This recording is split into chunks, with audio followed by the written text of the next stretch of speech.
మరి ఉదయకాల సమయంలో 2023 లేకపోతే 2023 VBS అందరికి కూడా మరి ప్రేమపూర్వకమైన ఆహ్వానం తెలియజేస్తున్నాం. ఆల్రెడీ మొన్నే స్టార్ట్ అయింది, మరి మొన్నటి నుంచి కూడా అందరూ వస్తున్నారు. దేవుని స్తోత్రం. మరి ఎంతమంది VBSని బట్టి సంతోషంగా ఉన్నారు చేస్తాను. వెరీ గుడ్, దేవుని స్తోత్రం. మరి దేవుడు మనకి ఇచ్చినటువంటి మంచి అవకాశాన్ని బట్టి మరి దేవుని స్థుతితో అందరూ కూడా క్లాప్ చేద్దాం.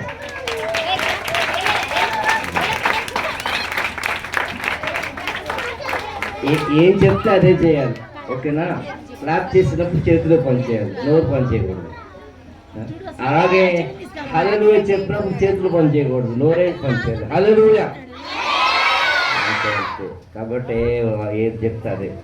మరి ఈ సంవత్సరం మన యొక్క థీమ్ ఏంటంటే, ఏంటి theme?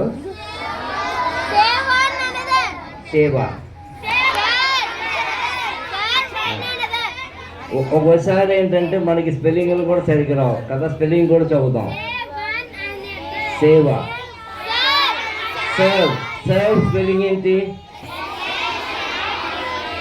SERVE, serve. One spelling only one. Another spelling? Okay, serve one another. కాబట్టి ఒకరికొకరు సేవ చేయండి, ఒకరికొకరు సహాయం చేయండి. మాట్లాడబాండి. ఇవాళ మరి రెండు ఉదాహరణలు, రెండు బైబిల్ స్టోరీల్లోంచి మనం తీసుకుందాం. మరి యేసు ప్రభుకి ఎంతమంది శిష్యులు ఉన్నారు? 12 మంది శిష్యులు ఉన్నారు.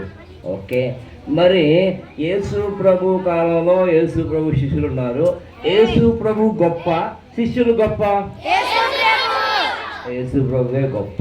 కానీ ఒకరోజు యేసు ప్రభు ఏం చేశారంటే, మరి ఆ శిష్యులందరూ పిలిచారు, చక్కగా కుర్చీల్లో కూర్చోబెట్టి మరి ఒక బేసిన్ తీసుకుని తర్వాత మరి ఒక మగ్గులో నీళ్లు తీసుకుని, ఒక టవల్ తీసుకుని ఆ బేసిన్లో వాళ్ళ కాళ్ళు పెట్టి శుభ్రంగా కడిగి తర్వాత టవల్తో తుడిచి అలాగా చేస్తారు.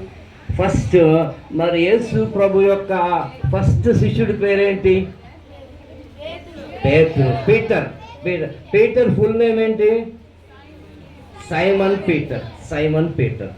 కాబట్టి యేసు ప్రభు సైమన్ పీటర్ దగ్గరికి వచ్చి, ఇదిగో పీటర్, నీ కాళ్ళు దీనిలో పెట్టాడు. ప్రభువా, నువ్వెంత గొప్పవాడివి, నువ్వు దేవుని కుమారుడివి, నువ్వు పరలోకం నుండి వచ్చావు, నువ్వు మామూలు వాడివి కాదు, కాబట్టి నువ్వు నా కాళ్ళు కడగకూడదు అని చెప్పాడు. అప్పుడు యేసు ప్రభు అన్నాడు, నేను నీ కాళ్ళు కడగకపోతే నాతో నీకు సంబంధం లేదు అన్నాడు. ప్రభువా, అయితే మరి మొత్తం కడిగే అన్నాడు. అప్పుడు యేసు ప్రభు అన్నాడు, స్నానం చేసిన వాళ్ళు మరి కాళ్ళు మాత్రం కడుక్కుంటే చాలు. ఇప్పుడు ఒక మంచి ప్రశ్న అందరికీ, ఎంతమంది పొద్దున్నే స్నానం చేసి వచ్చారు చెప్పండి? ఓ, అందరూ చేసి వచ్చారా? ఓకే, చేయించారు. ఎవరైనా బద్ధకస్తులు చేయని వాళ్ళు ఉంటే కూడా చేయకండి. ఎవరైనా ఇటు అందరూ ఇటునా?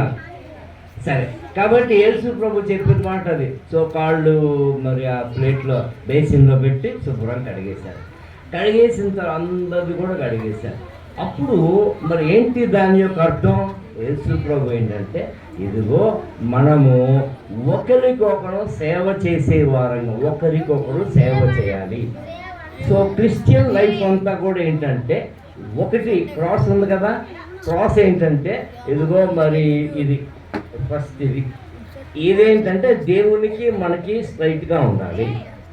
తర్వాత మరి మనకి స్ట్రైట్గా ఉండాలి మనకి.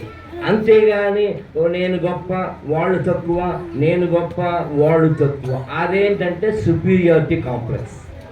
అంటే మనం గొప్ప చేసుకుంటాం. అలాగే కొంతమంది ఉంటారు ఇన్ఫీరియారిటీ కాంప్లెక్స్, వాళ్ళు గొప్ప నేను తక్కువ, వాళ్ళు గొప్ప నేను దేనికి పనికిరాను. సో ఈ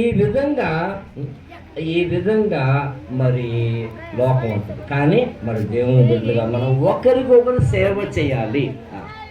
ఈ వీడియోలు ఫోటో రాకుండా వాక్యం